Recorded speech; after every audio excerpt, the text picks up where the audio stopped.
Varicose వ్యాధితో బాధపడుతున్నారంట. తక్కువ ఖర్చుతో ట్రీట్మెంట్ కావాలి అనుకుంటే ఎవిస్ హాస్పిటల్ని సంప్రదించండి. వాగర్థ విభుసంపృక్తౌ వాగర్థ ప్రతిపత్తయే జగతః పితరౌ వందే పార్వతీ పరమేశ్వరౌ ఆదిత్యాయ చ సోమాయ మంగళాయ బుధాయ చ గురు శుక్ర శనిభ్యశ్చ రాహవే కేతవే నమః. శృంగేరి జగద్గురు పీఠాధిపతులకి, కంచి పీఠాధిపతులకి నమస్కారములు తెలియజేసుకుంటూ కార్యక్రమాన్ని ప్రారంభిద్దాం. ద్వాదశ రాశుల వారికి మే 1వ తారీఖు నుంచి 15వ తారీఖు వరకు ఎలా ఉండబోతుంది, ఏ రోజుల్లో ఎటువంటి ఇబ్బందులు ఉంటాయి, అలాగే ఏ రోజుల్లో ఖర్చులు ఎక్కువగా ఉంటాయి, ఆదాయం ఎక్కువగా ఉంటుంది, ఎటువంటి నియమాలు పాటించాలి అనేటువంటి విషయాల గురించి క్లుప్తంగా తెలియజేసుకునే ప్రయత్నం చేద్దాం.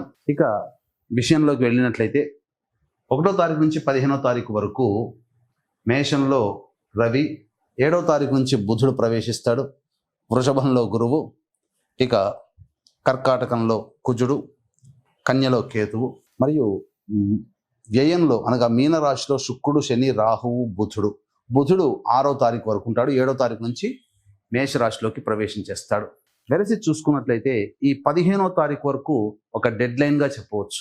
ఎందుకంటే 14వ తారీఖు నుంచి గురువు వృషభం నుంచి మిథునంలోకి ప్రవేశం చేయడం, అలాగే 16వ తారీఖు కొన్ని పంచాంగాల్లో, 18వ తారీఖు కొన్ని పంచాంగాల్లో రాహువు కుంభరాశిలోకి, కేతువు సింహరాశిలోకి ప్రవేశం చేస్తున్నాడు. కాబట్టి భవిష్యత్తులో గుర్తుపెట్టుకోండి, 12 రాశుల్లో సంబంధించినటువంటి వాళ్ళు భవిష్యత్తులో జరగబోయేటువంటి మార్పులకి ఈ మే 1వ తారీఖు నుంచి శ్రీకారం చుట్టబోతున్నాయి గ్రహాలు స్థితిగతుల ప్రభావం వలన. కాబట్టి ఈ మే సంవత్సరం అనగా ఈ సంవత్సరం 2025 సంవత్సరం మే నుంచి చాలా మటుకు అందరి జీవితాల్లో మార్పులు చేర్పులు చోటు చేసుకుంటాయి. ద్వాదశ రాశుల్లో భాగంగా మేషరాశిలో జన్మించినటువంటి వారికి మే 1వ తారీఖు నుంచి 15వ తారీఖు వరకు ఏ విధంగా ఉండబోతుందో తెలుసుకునే ప్రయత్నం చేద్దాం. ప్రధానంగా రాశిలో రవిగ్రహ సంచార ప్రభావము, రాశ్యాధిపతి చతుర్థము, అలాగే చూసుకున్నట్లయితే ప్రధానంగా వ్యయస్థానంలో ఉన్నటువంటి శుక్ర, శని, రాహు, బుధుల యొక్క గ్రహ ప్రభావం వలన ఎక్కువగా ఖర్చులు అనేటువంటివి ఉంటాయి, అనవసరమైన ఖర్చులు ఎక్కువగా ఉంటాయి. ఇక ప్రధానంగా చూసుకున్నట్లయితే గురువు కూడాను 14వ తారీఖు నుంచి మారబోతున్నాడు. కాబట్టి ప్రధానంగా జీవితంలో ఈ మే నుంచి చాలా మటుకు నూతన అధ్యాయం ప్రారంభమవబోతుంది. ముఖ్యంగా కొత్త వ్యక్తుల పరిచయం అనేటువంటిది ఈ మే నెల నుంచే ప్రారంభమవుతారు. ఇక చూసుకున్నట్లయితే ఈ యొక్క రాశిలోని రవి మరియు 7వ తారీఖు నుంచి బుధగ్రహ సంచార ప్రభావము, సౌఖ్యం, జీవితంలో కంఫర్టబుల్ లైఫ్ని లీడ్ చేయడానికి అనుకూలమైనటువంటి పరిస్థితులు ఏర్పడతాయి. ప్రధానంగా ఈ మేషరాశి వారికి స్త్రీ సౌఖ్యము ఉండబోతుంది. అంటే ఎవరైనా కానీ స్త్రీల వల్ల సహాయ సహకారాలు ఎక్కువగా పొందుతారు, ఇది మనం చెప్పుకోవచ్చు. ఇక ప్రధానంగా చూసుకున్నట్లయితే వివాహం కావాల్సినటువంటి అబ్బాయిలకి అమ్మాయిలకి వివాహం నిశ్చయం అవడానికి ఆస్కారాలు ఎక్కువగా ఉన్నాయి, గ్రహాలన్నీ కూడాను అనుకూలంగా ఉన్నాయి. కాకపోతే ఈ మేషరాశిలో జన్మించినటువంటి వారు చతుర్థ స్థానంలో కుజగ్రహం స్తంభించి ఉన్నటువంటి కారణం చేత వాహనాన్ని నడిపేటప్పుడు జాగ్రత్తలు పాటించాలి. ఇక వ్యయంలో రాహువు, శని, బుధుల యొక్క సంచార ప్రభావం మొదటి వారం అనగా 1వ తారీఖు నుంచి 6వ తారీఖు వరకు కాస్త అనవసరమైనటువంటి ప్రయాణాలు చేసే అవకాశాలు ఎక్కువగా గోచరమవుతున్నాయి. కావున ప్రయాణాలు చేసేటప్పుడు జాగ్రత్తలు పాటించండి.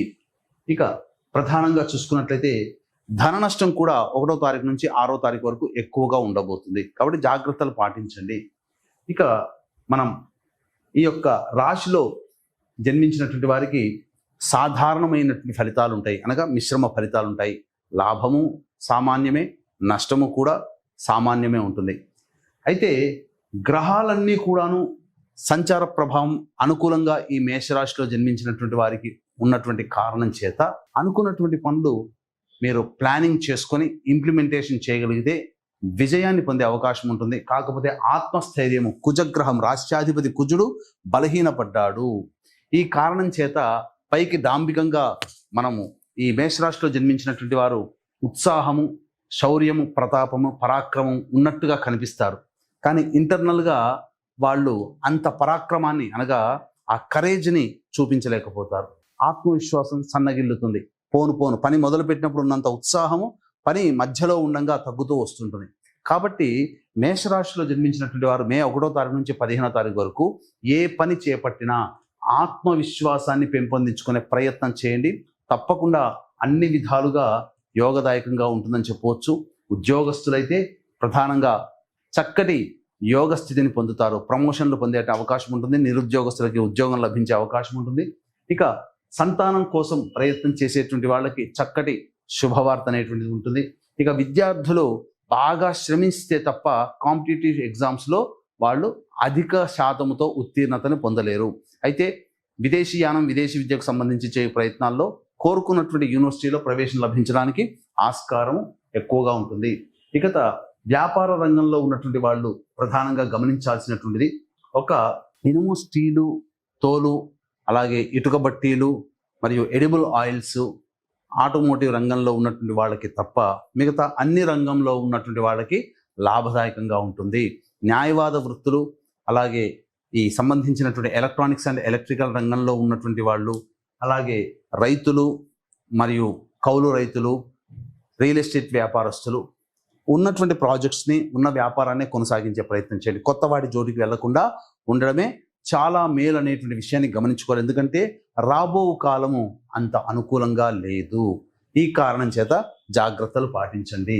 ఈ రాశిలో జన్మించినటువంటి మహిళలు ముఖ్యంగా ఎటువంటి జాగ్రత్తలు పాటించాలి? ముఖ్యంగా గమనించుకున్నట్లయితే మహిళలకి మీ యొక్క వాక్కు అధికంగా ఉండబోతుంది. అంటే ఏంటి? మీ యొక్క వాక్కుకి బలం పెరుగుతుంది. మీరు గీచిన గీచ అందరూ కూడా జవదాటరు. మీ మాటే వేదవాక్కుగా, శిరోధార్యముగా మీ కుటుంబంలో కానీ, చేస్తున్నటువంటి వృత్తి ఉద్యోగాల్లో కానీ ఉండబోతుంది. కాబట్టి ధైర్యంతో ముందడుగు వేసే ప్రయత్నం చేయండి. ఇక ముఖ్యంగా ప్రధానంగా చూసుకున్నట్లయితే కుటుంబంలో మీకు విలువ పెరగడం, తద్వారా ఇంతకుముందు మిమ్మల్ని అవమానించినటువంటి వాళ్ళే ఇప్పుడు మిమ్మల్ని గౌరవించేటువంటి స్థాయికి చేరుకునే విధంగా మీ ప్రవర్తన ఉండబోతుంది. మీకు అవకాశాలు కూడా ఆ విధంగా వస్తాయి. అయితే ఇక్కడ మీరు ఎదుటి వారిని చులకనగా చూడడం అనేటువంటిది తగ్గించుకోండి. ఆత్మవిశ్వాసంతో ముందడుగు వేయండి. అంతేకాకుండా అతి ఆత్మవిశ్వాసం కానీ, ఎదుటి వారిని చులకనగా చూడడం కానీ ఇలాంటివి కనుక చేసినట్లయితే భవిష్యత్ పరిణామాలు ఈ యొక్క రాశిలో జన్మించినటువంటి మహిళలకి ఎక్కువగా ఉండబోతున్నాయి. అయితే ఇక వీక్షించేటువంటి ప్రేక్షకులకి గమనిక, ఈ నెల 12వ తారీఖు వైశాఖ పౌర్ణమి సందర్భంగా అత్యంత మహిమాన్వితమైనటువంటి రోజు. ఈ రోజున జాతకరీత్యా కలుగు ఎన్నో రకాల సమస్యలు, విద్య, వివాహ, ఉద్యోగం, దాంపత్యం, అనారోగ్య సమస్యలు, ఎన్ని సమస్యలు ఉన్నప్పటికీ కూడా ఆ సమస్యలన్నీ మొదలు పెడతారు, మధ్యలోనే ఆగిపోతుంటాయి. ఏ పని పూర్తి కాదు. దీనికి గల కారణం ఎన్ని ప్రయత్నాలు చేసినా ఆ ప్రయత్నంలో మీరు విజయం పొందలేకపోతున్నారు, మీరు అనుకున్నది సాధించలేకపోతున్నారు అంటే జాతకరీత్యా 5 రకాల శాప ప్రభావం: స్త్రీ శాపము, సర్పశాపము, గురుశాపము, దైవశాపము, పితృశాపము. కాబట్టి ఈ యొక్క 5 రకాల శాప ప్రభావాల నివృత్తికి వైశాఖ పౌర్ణమి సందర్భంగా ఈ యొక్క పంచశాప నివృత్తి కార్యక్రమాలు అనేటువంటి చేయించడం జరుగుతుంది. వ్యక్తిగతంగా మీరు పాల్గొనాలి. ఈ సంబంధించినటువంటి కార్యక్రమంలో ఇప్పుడు ఏంటంటే చాలా మటుకు జనాల్లో ఒక అబద్ధపు ప్రచారము జరుగుతుంది. ఏంటి? పితృశాపం కానీ, స్త్రీ శాపం కానీ, దైవశాపం కానీ, సర్పశాపం కానీ, ఈ శాప నివృత్తి పూజల పేరిట నక్షత్ర జనన శాంతికి ఉండాల్సినటువంటి నక్షత్రాలని చాలా మటుకు ఈ ఉన్న 27 నక్షత్రాల్లోనే 19 నక్షత్రాల్లో పుడితే పితృశాపము, స్త్రీ శాపం అని చెప్పి అబద్ధ ప్రచారం చేసి నయవంచన చేస్తున్నారు. అటువంటి మోసపూరితమైనటువంటి మాటలకి మీరు వెళ్ళకండి. ఎందుకంటే అలా ప్రచారం చేసి జనాల్ని ఆకర్షించి పూజల పేరిట తీసుకుని వెళ్ళి దాదాపుగా 3 నుంచి 4 గంటలు జరగాల్సినటువంటి పూజా కార్యక్రమాన్ని గంటంబావులో తుడిచిపెట్టి పంపించేస్తున్నారు. తూతూ మంత్రంగా చేస్తున్నారు. దోష నివృత్తి కాకపోగా విలువైన మీ సమయం పోతుంది. కాబట్టి 2013 నుంచి సశాస్త్రీయంగా ఈ పితృశాపము, స్త్రీ శాపము, దైవశాపం వంటి వాటికి నిజాయితీగా మన పీఠం ఆధ్వర్యంలో జరుగుతున్నాయి. కాబట్టి అవకాశం ఉన్న వాళ్ళు ఈ యొక్క కార్యక్రమంలో 10వ తారీఖు లోపల నమోదు చేసుకునే ప్రయత్నం చేయండి. తప్పకుండా మీ జీవితంలో ఈ కార్యక్రమ తదనంతరం మీరు ఏదైతే ఎదుగుదల కావాలి, జీవితంలో అభివృద్ధి, సంతోషం కావాలని కోరుకుంటారో అవన్నీ మీకు జరిగి తీరుతాయి. ఇక గమనించుకున్నట్లయితే 1వ తారీఖు నుంచి 15వ తారీఖు వరకు ఏ విధంగా ఉండబోతుంది? 1, 2, 3 తారీఖుల్లో రాని బాకీలు వసూలవుతాయి. నూతన వ్యక్తుల పరిచయ ప్రభావం జరుగుతుంది. అన్ని విధాలుగా ఆనందదాయకంగా ఉంటుంది. మీ అవసరానికి, ఖర్చులకి మించినటువంటి ఆదాయం లభించడం, తద్వారా మంచి స్థితిలో ఉంటారు. సంతోషంగా 1, 2, 3 తారీఖులో గడుపుతారని చెప్పవచ్చు.